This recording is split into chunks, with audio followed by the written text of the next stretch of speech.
Hello, मैं Manoj Kumar government college Kota के assistant professor के पद पर कार्यरत हूँ। आपको जो आपका टॉपिक चल रहा था sp3d संकरण चल रहा था, तो मैंने उसी को डायरेक्ट निकाला है।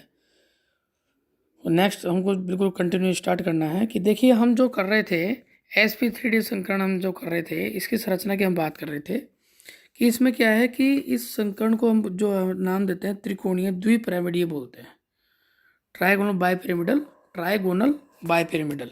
देखिए, इस संरचना में क्या होता है कि हमारा ये जो भाग है, ये जो भाग है, तो ये तो क्या है 180 डिग्री के कोण पर हो जाता है। ठीक है, ठीक है। दूसरी बात क्या है कि ये जो तीनों हैं, ये जो है, ये जो से क्लोरीन क्लोरीन क्लोरीन की अगर बात करते हैं तो ये क्या है, आपस में एक प्लेन में स्थित है। प्लेन में स्थित है, परंतु इसकी अगर बात करते हैं, इसकी और इसकी बात करते हैं, तो ध्यान से देखिए, ये तो है ऊर्ध्वाधर और ये जो है हमारा, ये क्या क्षैतिज, परंतु इसके बीच में जो कोण आएगा वो क्या आएगा, हमेशा 90 डिग्री आएगा। अर्थात इससे डायरेक्टली क्या है, वो इससे डायरेक्टली क्या है, ऊर्ध्वाधर है। मतलब इसके अंदर और इसमें जो सेम है चीज़, वो क्या है, ये और ये ध्यान रखें, 90 डिग्री का कोण। तो इसका क्योंकि ये 180 डिग्री पे है, ये दोनों पूरा पूरा, ठीक है ना, 180 डिग्री पे है। और ये आपस में क्या है, ये आपस में CL आपस में क्या है, 120 डिग्री पे। तो इस प्रकार से क्या होता है, ये जो संरचना होती है उसको ध्यान से देखें। यहाँ पर बताया कि ये ट्राइगोनल बाइपिरामिडल, ट्राइगोनल बाइपिरामिडल संरचना के आते हैं। एक इसमें बहुत ही इंपॉर्टेंट जो समझने वाली बात होती है, क्या होते हैं कि कभी भी आपका अगर लोन पेयर आएगा, सबसे पहले अगर लोन पेयर आएगा तो क्या ट्राइगोनल पे आएगा, इस पे आएगा, है ना। ये लोन पेयर अगर कभी भी आएगा तो पहले इस पे आएगा, दूसरा इस पे आएगा, फिर तीसरा इस पे आएगा। इन दोनों ऊर्ध्वाधर पर सबसे लास्ट में 1 2 3 तीन लोन पेयर आने की कंडीशन भी इन तीनों पर रहेगी। अर्थात जो लॉन्गिट्यूडनल अपना ये है, ये इस पर कभी भी नहीं आएगा। ठीक है। अर्थात लेकिन बाकी इसके बाद में sp3d2 हो गए, sp3d3 हो गया, तो इन सब में क्या आएगा, सबसे पहले किस में आएगा, सबसे पहले इन पर आएगा, सबसे पहले यहाँ पर आएगा, यहाँ पर आएगा। ठीक है, तो ये थोड़ा सा ध्यान रखें बात का। अब हम नेक्स्ट चलते हैं, तो हम देखते हैं कि इसके अंदर हमने क्या किया था, 5 हमारे जो बनाए थे हमने, 5D कक्षा बनाने के बाद देखिए,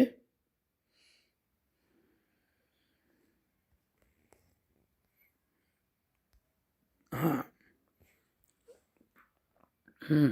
अब आता है sp3d2। ठीक है, सेम इसी प्रकार इसके अंदर भी आएगा कि देखिए sp3d2 अर्थात एक S 3p और 2d, तो इन सब को मिलाकर कितने बनते हैं बेटा, एक S, ये तीनों p आ गए इसके अंदर। ठीक है, dz² प्लस dx²y²। ध्यान रखें, कभी भी अगर दो लेंगे, अगर दो लेने, डी अगर हम कितने लेने हैं, 2 लेने हैं, तो कौन कौन से आएंगे, dz² और dx²y², अर्थात EG ऑर्बिटल्स आएंगे। ठीक है। और यदि हमें कभी भी अगर 3 लेने हैं, अगर 3D लेने, 3D अगर लेने हैं, तो कौन कौन से आएंगे, dxy, dxz और dyz।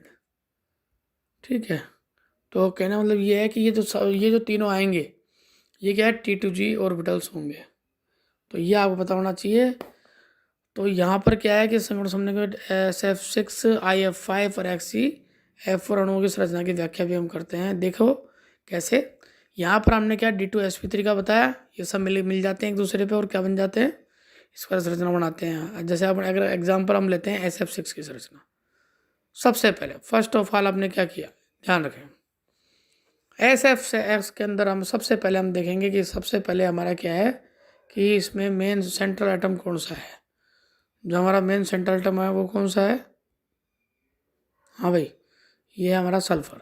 तो सल्फर का इलेक्ट्रॉनिक विन्यास क्या निकला, 1s2 2s2 2p6, है ना, और 3s2 4p 3p4 बन गया साहब। निम्नतम अवस्था के अंदर क्या हो गया हमारा, ये तो हमारा इलेक्ट्रॉनिक विन्यास हमने भर दिया इसमें। ठीक है, अब आता है साहब उत्तेजित अवस्था, क्योंकि आयनिक स्थिति तो है ही नहीं इसके अंदर। उत्तेजित अवस्था में क्या करेगा, ये बंद बनाएगा और जो भी होगा भाग लेगा। लेकिन अब देखना पड़ता है कि यदि देखो मेन डिफरेंस क्या आता है, अगर आपका कोऑर्डिनेशन कंपाउंड है, यदि आपका कोऑर्डिनेशन कंपाउंड है तो आपको चाहिए लोन पेयर लेने वाले एक्सेप्टर, अर्थात खाली डी ऑर्बिटल्स। बहुत इंपॉर्टेंट बात। परंतु यदि आपका नॉर्मल कंडीशन में है, नॉर्मल आपके जो है ये जो आपके जो रेगुलर ज्योमेट्री वाली जो कंडीशंस आती हैं, अगर ये कंडीशन आती है तो आपको क्या लेना है, इसके अंदर अल्प भरे, भरे भी ले सकते हैं, भरे लेने हैं, चाहे वो सिंगल इलेक्ट्रॉन के हो चाहे डबल इलेक्ट्रॉन के हो। ठीक है, जैसे यहाँ पे SF6 के अंदर क्या है कि आपकी कोई कंडीशन नहीं है ऐसी कि आप क्या इसमें खाली ऑर्बिटल्स लो, तो इस कंडीशन में आपको क्या होना होता है कि आपको उसमें भरे लेने पड़ते हैं। परंतु कितने लेने पड़ते हैं, ये संख्या फिक्स है, वो कितने लेने पड़ेंगे, जितने आपको बंद बनाने हैं। जैसे यहाँ पे 6 बंद बनाने तो 6 लेने पड़ेंगे। तो तो आप एक उत्तेजित अवस्था में क्या हुआ, एक जो खाली थे ना, उत्तेजित अवस्था में क्या हुआ, पहली बात तो जितने भी ये जो आपके भरे हुए हैं जितने चाहिए उसके हिसाब से ये खाली होके उसमें फिल्डेड भरेंगे, डी भरेंगे।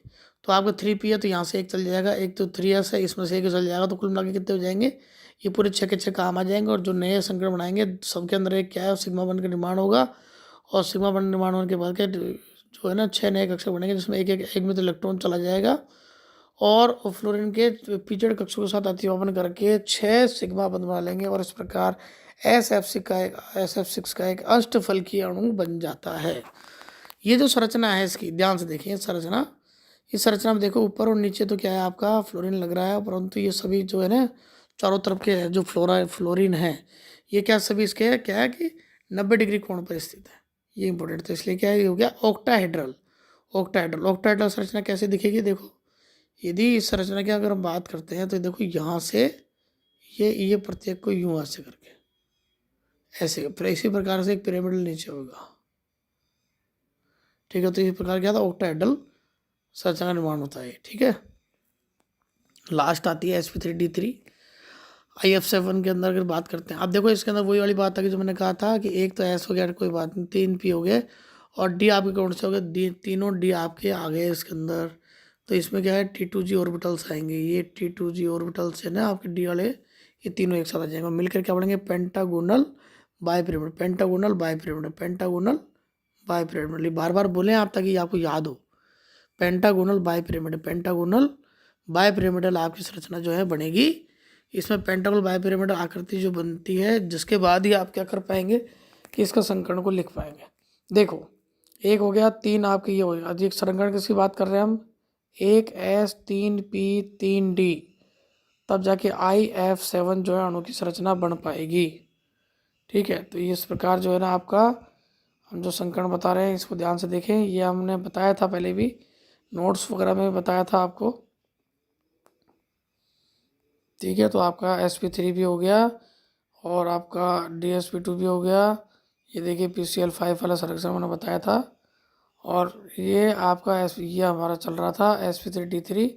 इसमें देखो ये आपकी संरचना जो बनती है कैसे बनती है, पेंटागोनल बाइपिरामिडल। ठीक है, अब आपके रेगुलर यूज़ की बात अगर करते हैं तो हम एक पर थोड़ा सा संकरण को दोबारा से कर लेते हैं, फिर VSEPR थ्योरी हम पढ़ेंगे। देखो sp3d के अंदर हमारे कौन कौन से एग्जांपल हो सकते हैं, PCl5 PF6 SpCl5 sp, ये अर्थ इसका मतलब AbF5 का मतलब होता है अगर एक तो हमारा सेंट्रल एटम तो और A, और बाहर के जो जो हमारे होते हैं दूसरे जुड़ने वाले जो होते हैं वो हमारे जो लिगेंड जो सिग्मा बंध बनाते हैं वो मिल के क्या होते हैं B। तो PCl5, इसमें P तो क्या है, सेंट्रल आयन हो गया आपका। अब देखो सेंट्रल एटम और आउटर एटम जो होते हैं, इसमें क्या होता है कि ये जो ये सारे AB4L AB3L2 AB3L2 कुल मिलाकर क्या है, ये सब के सब क्या है आपके ये देखिए है ना। अब आप देखो एक छोटी सी बात ध्यान रखो जो मैंने बताई थी कि आपको जब भी रेगुलर ज्योमेट्री की जब बात करेंगे तब sp3 की बात अगर करेंगे तो हमें हमेशा फिल्डेड भरे हुए ऑर्बिटल्स चाहिए। कितने चाहिए, जितनों की हमें आवश्यकता हो। यहाँ पे ग्राउंड स्टेट में देखो हमारे 1 2 3 4 5 ही था, एक्साइटेड स्टेट में था, एक्साइटेड स्टेट की अगर बात करते हैं देखो 1 2 3 4, यहाँ से उठ के एक आ गया 5। तो ये 5 sp3d हाइब्रिड ऑर्बिटल्स जो है ना वो चाहिए, ताकि ये पूरे 5 के 5 क्लोरीन को के साथ ये बंध बना सके। और क्या होगा, बंध बनाने के बाद में हमारे को ये बता सके कि हमारे 5 और ये जो है बंध तैयार हो गए। इसका नाम है SpCl5 कंप्लीट तैयार हो गया। अब आता है SF4। ये मोस्ट इम्पोर्टेंट एग्जाम्पल है, क्योंकि इसकी ये एग्जाम में जरूर पूछा जाता है। SF4 है ना, सल्फर टेट्राफ्लोराइड। ये देखो, मैं सबसे पहले तो इन ग्राउंड स्टेट की बात करते हैं। ग्राउंड स्टेट में क्या होता है, ये दो मर जाते हैं इसके अंदर, इसमें ये 3 आ जाते। ये देखिए 1s2 2s2 2p6, ये तो वही सिंपल सल्फर वाला जो मामला है। तो ये पी के एस के अंदर तो क्या है, 2 भर गए, और ये 1 2 3 4, चारों इसमें भर गए। अब एक्साइटेड स्टेट में क्या होता है, हमें कितने चाहिए, 4 चाहिए। तो 1 2 3 और 4 एक एक्साइटेड स्टेट में आ जाएगा यहाँ पर, है ना। ये देखो, ये यहाँ से उठ के यहाँ चले गया। यहाँ जाने के बाद में क्या होगा, ये क्योंकि आवश्यकता हमको 4 की है, जब हमको आवश्यकता 4 की है तो इसको काय को उठाएंगे, इसको छेड़ेंगे ही नहीं हम, ठीक है। तो sp3d हाइब्रिड ऑर्बिटल प्राप्त हो गया हमें 4। अब ठीक है, सब बन गए। इसमें देखो हमने ये डबल वाला भी शामिल कर रखा है ना। आप ऐसे कंफ्यूज मत हो कि खाली सिंगल सिंगल ही होता है, ऐसा नहीं। हमको जितने की जरूरत, कितने हमको जरूरत है, हमको ज़रूरत है 1 2 3 4 5।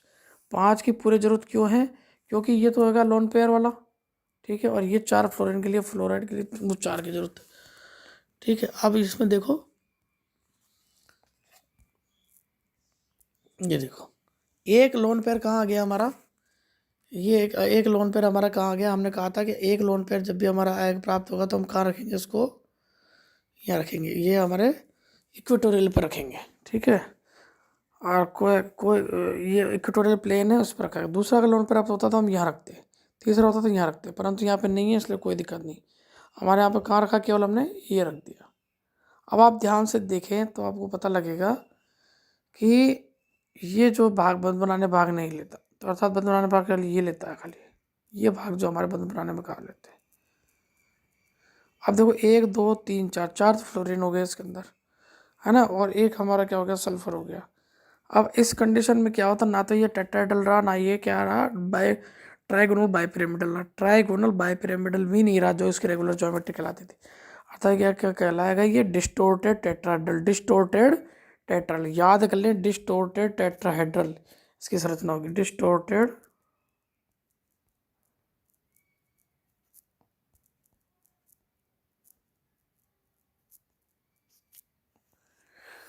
मतलब ये डिस्टोर्ट विकृत विकृत चतुष्फलकीय है ना, विकृत चतुष्फलकीय इसका नाम रहेगा, है ना। ये संरचना आपके हमेशा पूछी जाती है, बहुत बार एग्जाम में पूछेगी, SF4, ठीक है। तो ये मोस्ट इम्पोर्टेंट है, ठीक है, याद रखें इसको।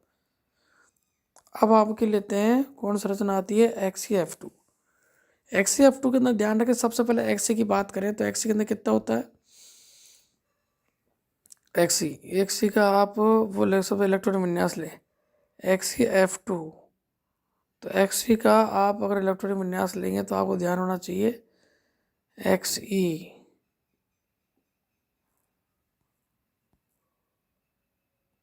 है ना। तो Xe का इलेक्ट्रॉनिक विन्यास यहाँ नहीं दे रखा है, कोई बात नहीं, नहीं दे रखा तो ठीक है।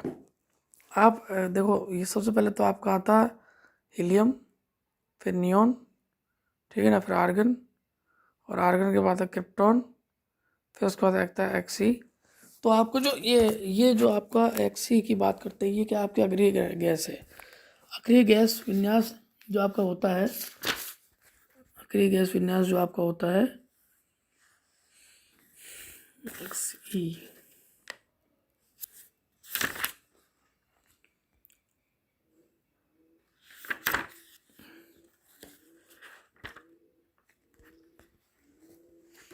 सब। तो आप ये देखिए, पहले तो इसका इलेक्ट्रॉन विन्यास के आपका आप बात करेंगे, अभी इलेक्ट्रॉन विन्यास पता लग जाएगा। मेन बात तो आपको जो ध्यान देने वाली बात ये है कि जो भी अक्रिय गैस विन्यास होता है, इसके सारे सारे जो ऑर्बिटल्स होते हैं, सारे इलेक्ट्रॉनिक कॉन्फ़िगरेशन जो होता है इसका क्या भरा रहता है ना, खाली होती है। इसके ऑक्टेट इसके क्या पूरे फिल्डेड होते हैं, ठीक है। दूसरी बात क्या है कि हम जब भी इसे बनाएंगे, ये आपका क्या है कि आखिरी गैस जो आपका जो चैप्टर आएगा, आखिरी गैस के अंदर भी ये चैप्टर में आपके लगातार आएंगे।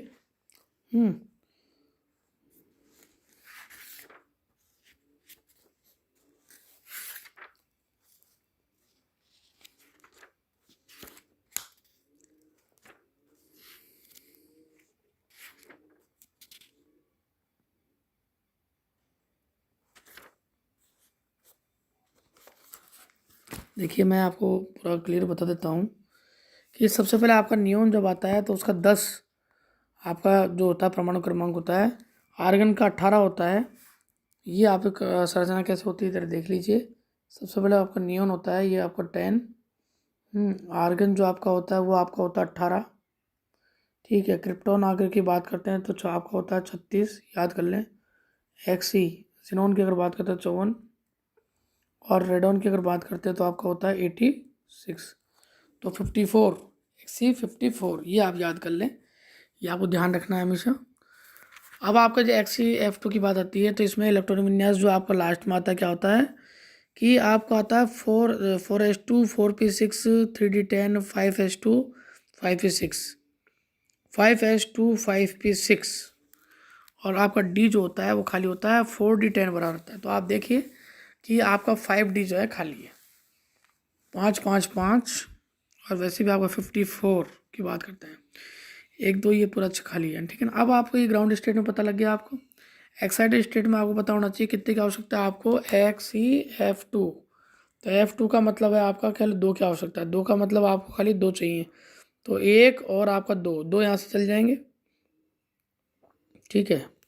गलत, 2 क्यों नहीं जाएंगे, क्योंकि जैसे एक खाली होगा यहाँ से एक जब खाली होगा, यहाँ से अगर एक जब खाली होगा तो जो एक खाली ये भी तो बचेगा फिर, तो ये आपको खाली 2 मिल जाएंगे जिसमें एक अनपेयर्ड इलेक्ट्रॉन होंगे, ठीक है।